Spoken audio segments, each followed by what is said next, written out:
কোনেও একো কৰিব নোৱাৰে যেতিয়া এজন মতা মানুহ খুব দুৰ্বল হয় তেতিয়া তেওঁ মাইকী মানুহক আক্ৰমণ কৰিব আৰম্ভ কৰে আপোনাৰ মই যদি কওঁ আপোনাৰ পৰিবাৰে বিবৰা কাৰ্যত কেনেকৈ চাকৰি পাইছিল মইতো আজিলৈকে কোৱা নাই গতিকে ক'ব লাগে এইটো সময়ত আপুনিও চ্যালেঞ্জ ঠিক আছে এই দিনাখন ইণ্টাৰভিউত মই আপোনাক আগত কওঁ আপোনাৰ পৰিবাৰতকৈ চোকা ছোৱালীক পিছ পেলাই থৈ চাকৰি দিয়া হৈছিল পেপাৰত ওলাইছিল ৰেকৰ্ড আছে মই আজি এই সদনৰ পৰা বহি বহুত কথা ক'ব পাৰি কিন্তু যেতিয়া স্পষ্টভাৱে সমাজ দুটা ভাগত বিভক্ত হৈ যায় আৰু সেই সময়ত সাহসেৰে গৈ সংখ্যালঘুৰ হৈ থিয় দিয়া সাহস সেইজন মানুহৰে থাকিব পাৰে যিজন মানুহ সনাতন হিন্দু সংস্কৃতিত ডাঙৰ হৈছে বাকি কোনেও নোৱাৰে মই কলো নহয় মই ভোট লাগে আপোনালোকক এতিয়া কাৰো ভোট নালাগে এবাৰ আহিছে 26 আহিছে আপোনাৰ কথা বদলিছে এই ভোট খেলি আপোনাৰ কথা বদলিলে 26 আহি গ'ল আপুনি অলপ আগতে কৈছিলে বোলে আপুনি শুনি লওক আৰু এই গোটেইখিনি ভোট আপোনাৰ নামত দি দিছো মই আজিও কৈছো যে বিজেপিয়ে কাৰো পৰা ভোট আশা নকৰে আপুনি যে কংগ্ৰেছৰ মন্ত্ৰীটো আপুনিও আছিলে মই আছিলো আটাইতকৈ শক্তিশালী মন্ত্ৰী এজন আছিলে আছিলো আপোনাৰ দিনত মানুহ মৰিছিলে আছিলো এতিয়া আপুনি তাৰমানে আপোনালোকে ইনডাইৰেক্টলি শক্তিশালী বুলি মই এটা কথা বুজি নাপাওঁ কংগ্ৰেছৰ সদস্যসকলে অখিল গগৈ ভাল কৰিব যায় নে বেয়া কৰিব যায় মোক শক্তিশালী বুলি কৈ তৰুণ গগৈক দুৰ্বলী কৰি দিয়ে আপোনালোকে আজি মোৰ মন্ত্ৰীসভাত কোনোবা শক্তিশালী মন্ত্ৰী আছে নেকি যেতিয়া আপোনালোকে কয় এৱে চলাইছিল এৱে কৰিছিল তৰুণ গগৈৰ ব্যক্তিত্বক আপোনালোকে বাৰে বাৰে কিয় অপমান কৰে মৃত মানুহ এজনক নাপায় নহয় তেনেকুৱা কৰিব ভালকে দেখি আপোনালোকে আপুনি এনেকে মই এইটো এটা প্ৰৱণতা দেখিছো যে মৃত্যুৰ পিছতো অখিল গগৈ তৰুণ গগৈ কিমান সমালোচনা কৰে এইবিলাক একেবাৰে আপুনি আকৌ পলিটিচাইজ নকৰিব আপুনি একদম উল্টা কথা আচ্ছা আপুনি এটা কওক এজন আজি যদি এই মন্ত্ৰীসভাত কয় ৰনোজ পেগু মুখ্যমন্ত্ৰীতকৈ শক্তিশালী তাৰমানে মোক অপমান কৰা হ'ল নে নাই আপুনি কিন্তু ভাল কামকেইটা ক্ৰেডিটকেইটা চব লয় 108টো আপুনি আনিলো বুলি কয় মিনিষ্টাৰ কাৰণে লওঁ প্লিজ আপুনি 108টো আপুনি আনিলো বুলি কয় আৰু কেন্দ্ৰীয় চৰকাৰৰ বস্তু আছিলে ৰিপ্লাইটো খুলি লগাই নাই এইটো আপোনাৰ ৰেকৰ্ড ৰিপ্লাইটো খুলি লওক এনএছএনটো আপোনাৰ আপোনাৰ লগত মই টু মেমে কৰিব খোজা নাই কিন্তু ৰেকৰ্ডত কৈছো 108 সম্পূৰ্ণ ষ্টেট গভৰ্ণমেণ্টৰ স্কিম আছিলে যেতিয়া আমি আনিছিলো ৰেকৰ্ডত কৈছো কালি মোৰ ওপৰত প্ৰিভিলেজ মোচন লৈ আহক যদি মই ভুল কৈছো গতিকে আপুনি যিখিনি আপোনাৰ মই দেখিছো যে বয়স যিমানে হৈ গৈছে আপুনি সৰু ল'ৰা টাইপ হৈ গৈছে আপুনি এটা মনত কেতিয়া ভাবিছন 126 জনৰ কোনেও এনেকে উঠা পুঠা নকৰে আপুনি কৰি থাকে আৰু সাধাৰণ দুই এজন মানে ভাবে যে আপুনি বহুত এক্টিভ এমএলএ কিন্তু আসলতে যে আপোনাৰ একোৱে নাই ইউ হ্যাভ নাথিং আপুনি যদি ইন্টেলেকচুয়ালি চাব যে একো যায় আপুনি খালি ভুল তথ্যবিলাক দি থাকে ইটো হিটো এতিয়া কৈ দিলে এনএক্সএম সেন্ট্রাল গভৰ্নমেন্টৰ হৰি 108 was a state government scheme give credit to Tarun Gogoi তো আপুনি টেটৰ শিক্ষক ইটো was a state government আপুনি মনত কৰকচোন টেটত যেতিয়া শিক্ষক নিযুক্তি হৈছিল আপুনি লৰাবিলাকক কি কৈছিল এই তত 9 মাহৰ চাকৰি সব শেষ হৈ যাব কৈছিল না নাই ককচোন আপুনি যিমান এতিয়া হে কন্টেক্সচুয়াল হিচাপত এতিয়া কন্টেক্সচুয়াল হৈ আছে আপুনি কৰিব পৰা নাই এটো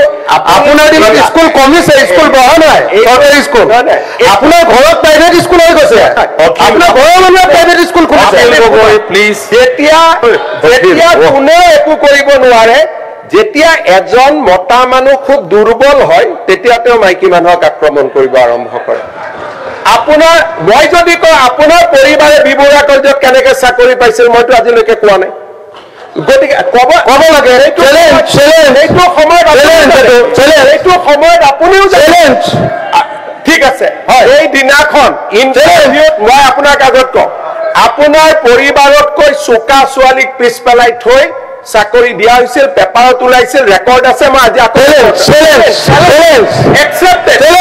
চ্যালেঞ্জ ইজ একচেপ্টেড আন্দোলনকাৰী চেণ্ডেল পিন্ধা আন্দোলনকাৰী মানুহ এজনে যেতিয়া চানমাৰিত মাটি কিনে সেই প্ৰশ্নৰ উত্তৰ কোনে দিব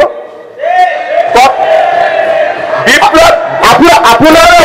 শ্ৰীমতীয়ে বেছি দৰমহা পায় কৈ আছো আপোনাতকে মোৰ শ্ৰীমতীয়ে বেছি দৰমহা পায় পলিটিক্সৰ যিমান সময়টো অসমত হৈছে অসমত কোনো মানুহ হোৱা নাই আপুনি যিমানে মোক গালি পাৰিব অখিল ভাই শুনক অখিল গগৈ ডাঙৰীয়া এইটো ভগৱানে বিচাৰ কৰিব বিপ্লৱ শৰ্মা কমিটিত মোৰ নাম নাই আপোনাৰ নাম আছে মাননীয় অধ্যক্ষ মহোদয় মই লিষ্টখন আপুনি এপিএছচিৰ লিষ্টখন আপুনি দিয়ে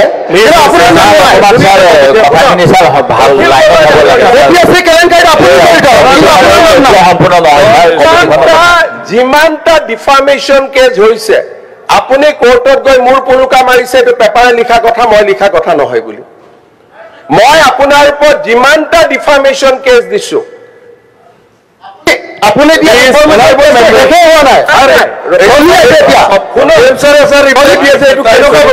মাননীয় অধ্যক্ষ মহোদয় এক মিনিট অধ্যক্ষ মহোদয় আপোনাৰ ওপৰত মই যিমানটা ডিফামেশ্যন কেছ দিছো আপোনাৰ উকিলে গৈ কোৰ্টত কৈ এইকেইটা মই কোৱা নাই বুলি অন ৰেকৰ্ডৰ পৰা কৈছো হাউচ কমিটি এখন গঠন কৰি দিয়ক কমিটিখনে পৰীক্ষা কৰি লওক মই কলো আপোনাৰ সাহসে নাই কোৰ্টত গৈ কথা কোৱা আপুনি সাহসে ডকুমেণ্টখিনি দি দিয়ক কোৰ্টত মই কৈছিলো কি ডকুমেণ্টখিনি কোৰ্টত দি দিয়ক মই কোৰ্টত মই কি ক'ব আপুনি ইয়াত আলোচনাই কৰিব নোৱাৰে আপুনি লেজিছলেটৰ মাননীয় অধ্যক্ষ মহোদয় যোৱাকালি মই এটা কথা কৈছো হাউচখনক আপুনি যদি পৰিচালনা কৰিব লাগে এই এজন মানুহৰ লগত যদি মই এনেকে কথা পাতি থাকিব লাগে বাকি হাউচৰ কি অধিকাৰ নাই নেকি বাকি মেম্বাৰ্ছৰ অধিকাৰ নাই নেকি ইমান নিজকিয় ডিগ্ৰেড কৰে এটাতো লেভেলত থাকক মুখ্যমন্ত্ৰী এজনে কথা ক'লে মইতো আৰু আপুনি পাতি দিয়া নাই অসমৰ মানুহে মোক মুখ্যমন্ত্ৰী পাতিছে আজিও আপুনি যিমান শিৱসাগৰ জিকে জালুকবাৰীত মই তাতকৈ বহুত হাজাৰ ভোটত জিকি আহোঁ গতিকে এটা মানুহৰতো ৰেছপেক্ট এটা সৌজন্য এটা মিনিমাম বয়স বাঢ়িছে ইউ আৰ বিকামিং ফাদাৰ এটাতো নিজৰ ল'ৰা ছোৱালীও চাই নাথাকে জানো আপোনাক এটা নিজক বচাওকচোন you have been given enough time এনেকুৱা নকৰিব অসমৰ মৰ্যাদা এটা আছে ল'ৰা ছোৱালী আপোনাৰ পৰিবাৰ ঘৰত গৈ আপোনাকে কয় নহয় যে এইবোৰ কিয় কৰা বুলি নকৰিব ভাই মই আপোনাৰ ৰিকুৱেষ্ট কৰিছো you take half an hour time extra যি মনত আছে মোৰ পৰা আপোনাৰ লগত মোৰ কোনো যুঁজ নাই কোনো স্বাৰ্থ নাই ইউ টেক 1 আৱাৰ ফ্ৰম মি আমি শুনি থাকিম আপুনি যি ক'ব খোজে যোনে কথা কয় কালি জয়ন্ত মল্ল বৰুৱাই কথা কৈছে পিএইচচিৰ তেওঁ পিএইচচি ডিপাৰ্টমেণ্টটো তেওঁ জন্মস্বত্বে লৈ আহিছে নেকি আজি মন্ত্ৰী আছে পিএইচচিৰ কালি নাই সেইটো গালি তেওঁ কিয় খাব গোটেইটো অসমীয়া ইঞ্জিনিয়াৰবিলাকে কাম কৰে পিএইচচি ডিপাৰ্টমেণ্টত তাৰ মাজত 10 জন ভাল ইঞ্জিনিয়াৰ আছে গুণে টকা পইচা নাখায় তো এনেকে জেনেৰেলাইজ কৰি কৈ থাকিলে সকলোৰে মনবিলাক ভাঙি যায় নহয় মই আপোনাক ৰিকুৱেষ্ট কৰিছো যে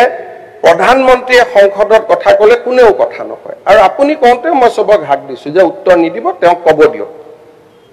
ল'ৰা ছোৱালীৰ ওচৰত কিছুমান থৈ যাওকচোন যে we conducted very well Pramod Gogoi ইয়াত আছিলে আপুনি যিটো সমষ্টিৰ পৰা প্ৰতিনিধিত্ব কৰিছে তাৰ এমএলএ আছিলে Pramod Gogoi how he conducted house কিছুমান এনে বহি থকা মানে ভাবিব পাৰে অখিল গগৈ বহুত ডাঙৰ কৰি দিলে but history will not be kind to U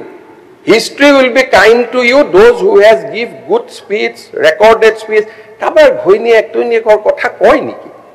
U arrest হাৰ কিবা যদি ভুল কৰিছে কাৰোতো সাহস হোৱা নাই আজিলৈকে কোৰ্টত গৈ কেছ এটা কৰা যে চি ইজ ডুইং ইলিগেল এজনী মানুহক কিমান কৰে 2009 আপুনি মোৰ জন্মৰ বাচ্চাটোক গাড়ীখনৰ কথা কৈছে আজি হাউচৰ সবৰে গাড়ী এখন একেখন গাড়ী মই আজিও মনত বহুত দুখ পাই থাকো আপুনি মোৰ 2 বছৰীয়া ছোৱালীজনীক যেটো কৰি থৈছে নহয় নাপায় ইমান কৰিবৰ কাৰণে আৰু মইতো এনেকে থিয় হৈ থাকা নাই I have also done something for the society ছোৱালীজনীক দেখিলে I cried how many nights looking at her সৰু ছোৱালী এজনীক আপুনি তাইৰ বয়স তেতিয়া 2 বছৰ 3 বছৰ হৈছিলে আপুনি মনত ৰাখিব মই আপোনাক তথাপিতো আই টক টু ইউ তথাপিতো আপোনাক মই মাতি লৈ যাওঁ তথাপিতো নিয়ম মতেতো মোক ঘৰত গালি পাৰে মানুহজনৰ লগত কিয় কথা পাতিছা যেতিয়া আপোনাৰ লগত মই কথা পাতো ৰাতি গৈ ঘৰত I have to give answer যে why I am talking to you আজি কাৰ গাড়ী নাই যিখন গাড়ীৰ কাৰণে আপুনি মোক ছোৱালীজনীক ধৰিছিলে আজি জয়ন্ত বৰুৱাৰ পৰা সৰু সাংবাদিক এজনলৈকে সৰু বিধায়কে কোনে সেইখন গাড়ীত নুঘূৰে মোক কওক আজি আপোনাৰ গাড়ীখনৰ কোৱালিটি লওক আৰু সেই সময়ত মই চলোৱা গাড়ীখন মিলাই চাওক মই নকওঁ মই নিজে আজি নিজক অলপ বুজি লওকচোন যে হোৱাট আই এম এতিয়া কৈছে লিষ্টখন বিপ্লৱ শৰ্মাক মই দিলো তাৰমানে বিসম্বাদী কংগ্ৰেছ বিধায়ক এজনে লিষ্ট দিব পাৰে নেকি তেতিয়া মই বিসম্বাদ কৰি থকা মানুহ এটা মোৰ সিকিউৰিটি উঠাই লৈ গৈছে মোৰ ভাইটিক ট্ৰান্সফাৰ কৰিছে সেইজন মানুহে গৈ লিষ্ট দিব পাৰে এই do not go to A certain level কোনোবাই আপোনাক ভোট দিয়ে দিব কিন্তু যিসকলে আপোনাক জিকাই তেওঁলোকক মই এদিন মাতি আনি দেখুৱাব খোজো যে আপুনি কি লেভেলৰ বিধায়ক বাকি সকলে কিমান ইন্টাৰেকচুৱেলি কথা কয় নকৰিব ভাল নালাগে